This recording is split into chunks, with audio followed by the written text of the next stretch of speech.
Hello everyone, myself Baby Rani, working as Assistant Professor in Cybersecurity and Data Science Department in MLR Institute of Technology, Hyderabad. Overview of the presentation is features of Python, Python applications, differences between various languages, Python versions, how to install Python on Windows.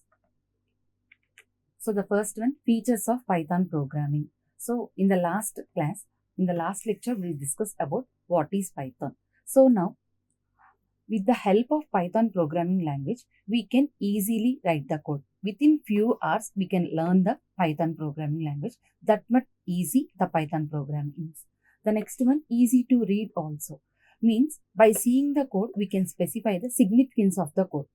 So it contains a very less lines of code, and by seeing the code, we can easily understand, and we can within the few hours we can write the code. And the next one, free and open source. The next feature is the free and open source. Free is the Python software is free to the all the users, free to the public. So the next one, open source. Open source means if you want to modify the software, you can modify that software and distribute to the public also. Means the software is available to the all the users. Next one, high level language. High level means the Python is a high level languages. All the programming languages comes under the C, C++, Java, Python, all comes under the high level languages only. With the help of high level language only, we can easily write the program. Next one, portable. Portable is nothing but it can be executed in any other operating system also. The same Python code is executed in Windows operating systems as well as Mac operating system and Apple OS also without modifying the single line of code. So it supports the language independent. It does not depending on it is a platform independent. Whatever the platform it is, it executes the program without changing the single line of code. That's why we are calling it as a Python is a portable one. The next one, interpreted. It is an interpreted language. Here, every line, the Python program can be executed by interpreter. It executes the program line by line. If any modification or if any error in one particular line, it stops the execution. We need to modify that error. Then only it goes to the next line. It executes the program line by line.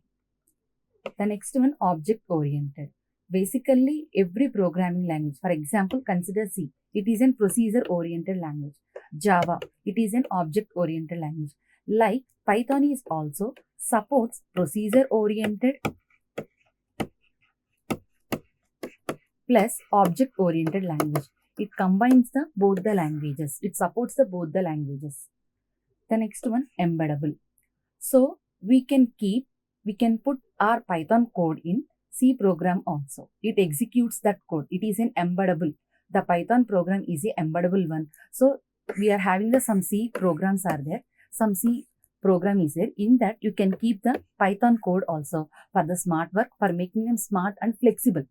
So that's why the Python is also a embeddable. Next one, large standard library. So here large standard library means, so if you want to do any operation, we are having so many built-in functions are there, built-in modules are there. With the help of that, it reduces the human work. So we can do our work with the help of the library. So we are having, for example, if you want to generate a random number. So at that case, we are having the random library is there. For doing the mathematical calculations, we can use the math library is there for doing the square functions. Or if you want to find out the sine value, sine 45, sine 90 or tan values, we can use the math library. So if you want to work on the date and time, so we are having math library is there. We are having so many libraries are there. With the help of that, it reduces the human work. So the Python contains large standard library. The next one is the GUI programming. So the GUI programming is nothing but graphical user interface. If you want to develop the desktop applications, we are using the GUI programming. That is the GUI programming in Python is Tinker.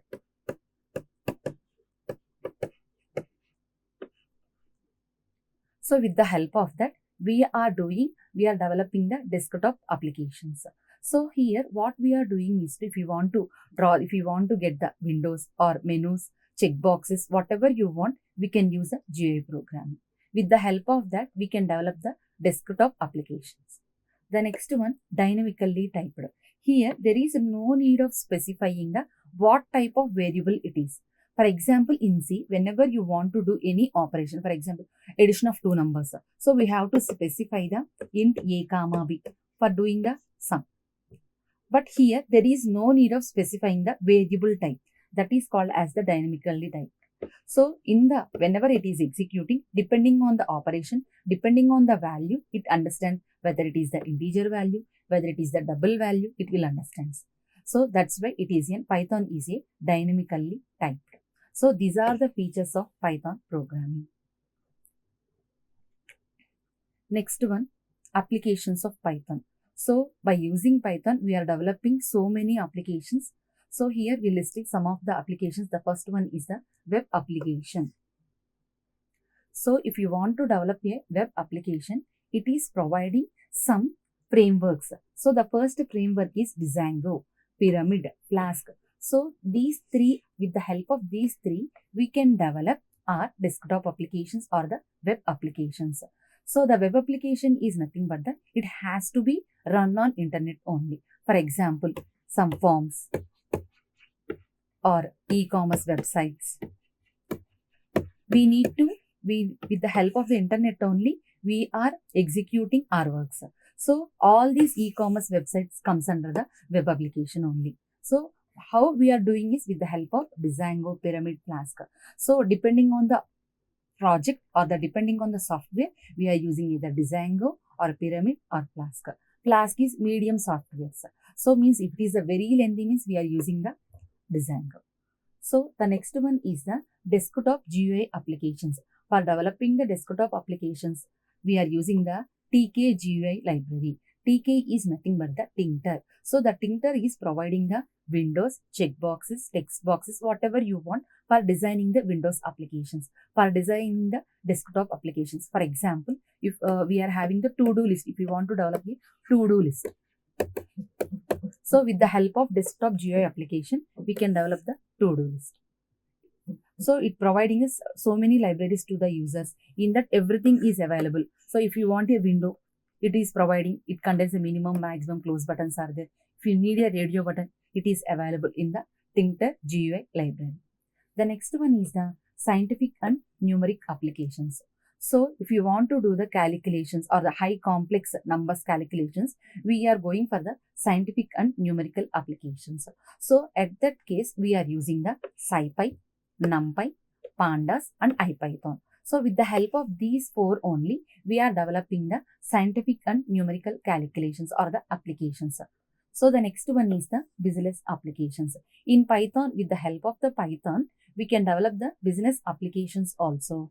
The Python is used to build business applications like ERP and e-commerce systems. So if you want to develop e-commerce systems, we are using the Python. So it supports the business applications also. Next one, console-based applications. So the C programming comes under the console-based application only. Means we have to give some set of instructions. Based on the input, it generates the output. For example, we are writing the code for addition of two programs. Means we have to write some set of statements. Depending on that, it generates the output. So all comes under the console-based applications. We can use Python to develop console-based application. So we can use the IPython. For developing the console-based applications, we can use the IPython. The next one is the audio or video-based applications. Here, what we are doing is if you want to develop any audio or video-based application, we are using the Python. So for doing the multimedia tasks, we are using the Team Player and Cplay. So with the help of these, we are developing audio or video-based applications. The next one is the 3D CAD applications. So for drawing the CADs, for drawing the CAD applications, for using the CAD applications, we are using the Fandango. So to create a CAD application, we are using the Fandango. It is a real application for drawing with the help of CAD, with the help of Fandango, we are creating CAD applications. The next one is the enterprise application. So enterprise application is nothing but if you want to do any particular software for your organization. So it is called as the enterprise organization. The business application is, it is used by n number of users. But here also used by the some of the users, but it is developed for the one particular specific organization. So the Python can be used to create applications which can be used within a enterprise or organization. So for the specific organization, that particular software only we are using. So those softwares we are calling it as a enterprise. So some real-time applications are OpenERP, Triton, Piccolo. So we are having some real-time applications also there. These are used by some companies, some organizations. The next one is the image application. Image application, we can develop the image application using Python with the help of VPython, Go, ImageSeeker. So some of the applications developed here are the VPython, Go and the ImageSeeker. So here we are having the different applications are there. Every application is built in with the help of the Python only. Next, we'll go for the popular languages coding. So here we are having different languages are there. C is there, C++ is there, Java is there, and Python is there. So which language is more members using? So first we'll see the MATLAB, the first one. And the next one is the Swift. Third one is the Objective-C, R, C++, PHP, C#, JavaScript, Java, Python. So here it's showing the one bar graph is there. So which language is using more? So in present is everyone is using the Python only. After that it goes to the Java. So it combines all the programming language. It is a scripting language as well as it supports the object-oriented language, and with the help of that we can perform the console-based applications also, means procedural programming language. So that's why it is the combination of all the languages. That's why everyone is choosing the Python language only. So that much popularity the Python is having. Existing programming versus Python programming. Here we'll see the differences between the C, C++, Java, Python. So the C is a procedure-oriented language. So it follows some syntax. We are having some structure is there. We need to follow for writing the process those structure only. In that way only we have to write the programs. It does not support the backend. It does not connect to the database. So it is used for the console-based applications. The next one, C++ and Java are the object-oriented languages. So it supports the object-oriented languages only. Everything we are considering it as a object and class. The next one, the Python is it supports the procedure,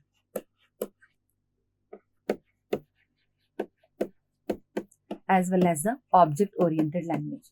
It supports both the things only. The next one, building block. Here is the function-driven. Function-driven is nothing but for example, if your particular program is doing one task, means we are calling it as a function.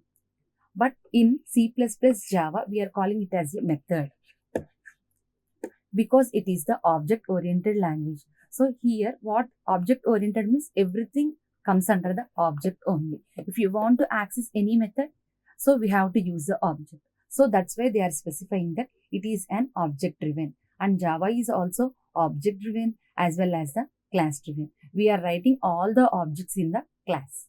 That's why it is also a class-driven. The next one is the function, object and class-driven. The Python is all these things because it supports both the languages. Means it supports the C language, C++ as well as the Java. It is a combination of all the languages. That's why it is function, object, class-driven. Next one, extension. So if you want to save a C file, it is saved with the .c, and the C++ file means .cpp, and the Java file means .java. Python is .py. For example, our program name is 123. So 123.py. In that way, it is saving the file. The next one is the platform. So platform, the Python is a platform independent language. So platform independent is nothing but it does not depend on the any operating system. For example, if you are writing the code for one particular operating system, it will executing remaining operating systems also. So, but in C language, it is a platform dependent. Depending on the operating system, we need to write the code. Linux operating system, we need to follow, we need to modify that. It does not support some libraries. That's why it is a platform dependent. The next one is the C++ and Java are the platform independent. So the code can be executed in any operating system. The Python is also a independent platform. Next one, comment style. If you want to write the comments, we have to use in C language, we are using the hash star. So it is the opening brace, and for after writing the single line, we need to close that. Next one, here for writing the comments, we are using for single line, we are using the double slashes. For multiple lines means we have to use the slash star. So it is the opening one. After writing the multiple lines, we need to close that one also. In the same way, Java also. But here in Python, for writing the single line, we are using the hash. And for writing the multiple lines, we are using the triple quotes. So we have to write the 3 quotes. After that, we have to write the first line, second line, and third line. After writing all the lines, we need to close that triple quotes also. So the next one is next difference is the translation type. The translation type is here any programming language, any high level language can be converted into machine language. Here what we are using is in C, we are using the compilers. Compiler is a translator. It is converting the source code into the machine understandable language. It generates all the errors at once. It executes the code at once and generates the errors. If it is not having any errors, we'll get the output. But Java is compiled one as well as the interpreted also. And the next one, Python, interpreted. Interpreted is it executes the program line by line. If any one line contain error, it stops the execution. It gives the errors. We need to modify those errors, then only it goes to the next line. Next one, database connectivity. So in C, we are not having any database connectivity. It does not support the database connectivity. So it is the desktop type of applications only. In C++ also, it does not support the database connectivity. But in Java and the Python, we are having the front-end application as well as it stores the data in the database. So in Java and Python, it supports the database connectivity. Next one, representing block of statements. For writing the code, we need to use the curly braces in C language, C++ language, as well as the Java also. So open curly brace as well as the closed curly brace. But here in Python, we are using the indentation. Indentation is nothing but the space. For writing for example, if I am writing one condition, if A greater than 2, then only print the statement A.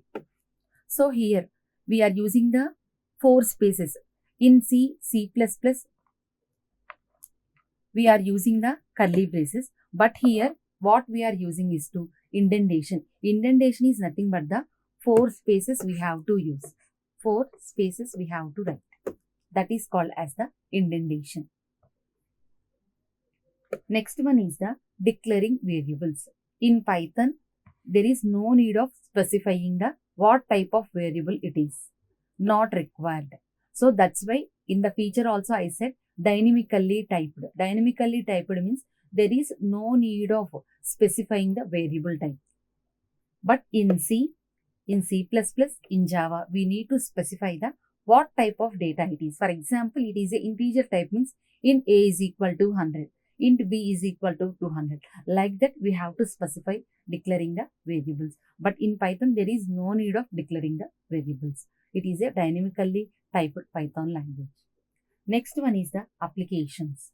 So, with the help of C, we are developing the compilers, interpreters, embedded programming. And with the help of C++ language, we are developing the simple desktop applications, means calculator application like that, and embedded systems. The next one is with the help of Java language, we are developing the desktop GUI applications, mobile applications, web applications, and gaming applications. So now in Python, we are developing the so many applications. In the last session also, we'll discuss in the last slide, desktop applications, web applications, gaming applications, business applications, enterprise applications. We are developing with the help of the Python only. The next one is the IDE. So in which area, in which place we are executing our programs. So for executing the C program, we are using the Turbo C or code blocks or Dev C++ also. We are using for executing C program. For if you want to execute the C++ program, we are using the Turbo C++ and code blocks. For executing the Java, we are using Eclipse, NetBeans. In Python, we are using the PyCharm, PyDev, IDLE, Jupyter Notebook, Spider. So by using all these IDEs, we can perform our task. So our language is the Python language. So we are using the PyCharm or PyDev or IDLE. So we can perform with the help of all these operating systems, with the help of all these IDEs, we can execute our programs. So we will see the difference between C language and the Python language. C. So here, addition of 2 program in C language and addition of 2 program in Python language. See, by seeing the code, how many lines are there? 1, 2, 3, 4, so many lines are there. But in Python program, it is the less code, easy code. We can easily understand. That's why it is easy to code and easy to read also. See here, we are using the libraries are there. We are declaring the variables, but here we are not specifying the variable what type of it is. That's why Python is a dynamically typed. num1 is equal to 1.5. num2 is equal to 6.3. So depending on the value, it will understand it is a float type.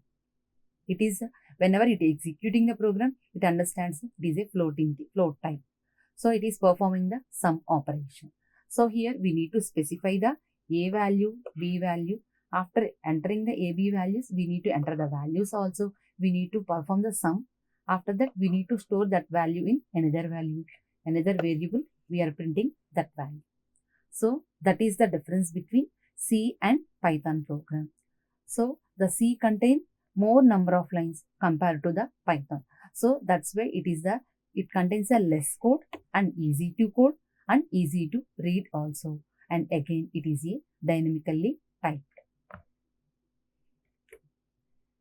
Next, we are going to the next one, Python versions. So up to now, we are having the 3 versions are there. The first version, Python 1 version, released in 1991. The second version released in 2000. The third version is released in 2008. Presently, we are using the Python 3 version. So in that also we are having another version, Python 3.1 is there, 3.2 is there. Now the present version is the Python 3.13 is the new version we are using. It is a major release. It is released on the date April 8, 2025. In this year only it is released. So presently we are all using the Python 3.13 version. So the next one is the how to install Python on Windows. So for doing our work, we need to install the Python. So presently we are using the 3.13 version. For here, if you want to install a Python, we have to follow this link, https://www.python.org/downloads. So with the help of this link, we can download the Python latest version. After downloading, we'll get the Python 3.13.3 executable file is there. You have to install that and you have to click next on that. So you have to click next. So after clicking, it will install on your system. We have to use Python IDLE or PyCharm. So in Windows search button, type IDLE Python. So after installing, we need to check whether it is installed or not. For that purpose, you need to type IDLE Python. So if it is getting means so it is installed successfully. or otherwise again you need to follow the same steps only. So then we can execute our Python programs in Python interpreter. So I'll show the Python ideally to all.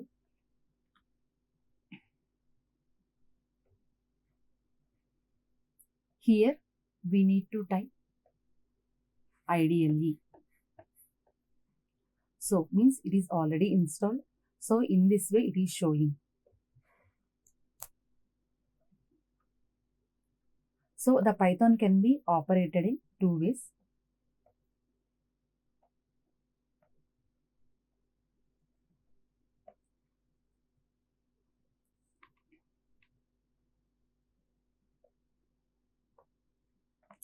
So how to execute Python program? So by using the Python interpreter, we can execute our programs. So it can be operated in two modes, immediate mode and the scripting mode. Now we'll see the how to execute the programs in immediate mode. In the mode, you type the Python expressions into the Python interpreter window and the interpreter immediately shows the result. Now I'll show that.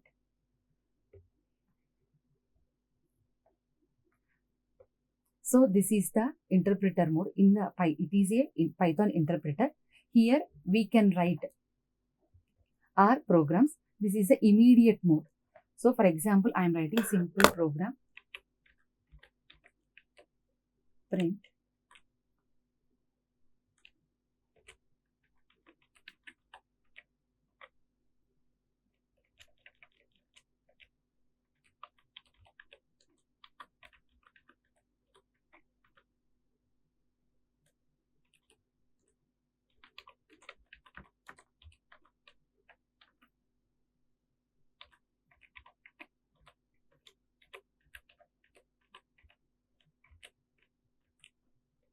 So here I wrote one single statement, that is the printf statement, print statement. Here in Python we are using the, if we want to print any statement, we are using the print. Print is, it is a function or a method. With the help of print function, we can print our messages on the screen. So after writing that, there is no need of compiling the program. It is an immediate mode. So after writing the single line of code, it generates the output without saving the file. This is the immediate mode. So I use the print function for writing my program. And again, I am writing another example, print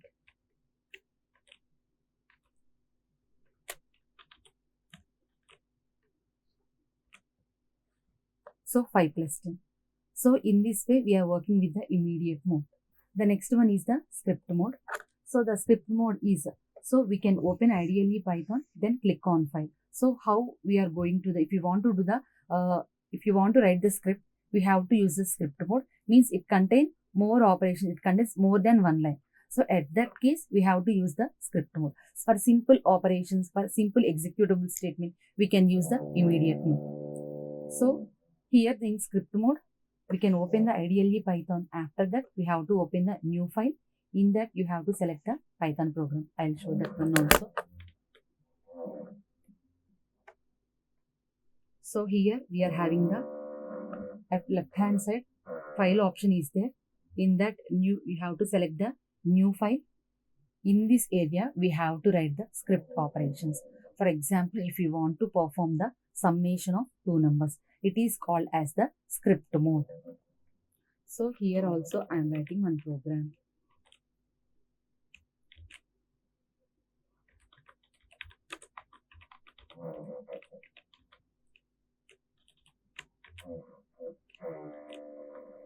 So if you want to execute this program, first we need to save the file. Save. So I am giving example 1. Save means it is formed in the form, the extension of the Python is the py. So it is saved. So we need to run the program. For running, we have to use the run module, or you can use the F5 also. It generates the output. Hello everyone. So the Python can be operated in two modes. One is the script mode and another one is the immediate mode.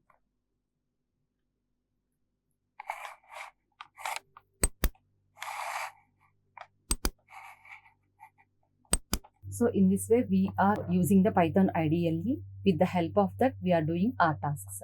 Either immediate, we can use it depending on the program. We can use the immediate mode or script mode. Thank you.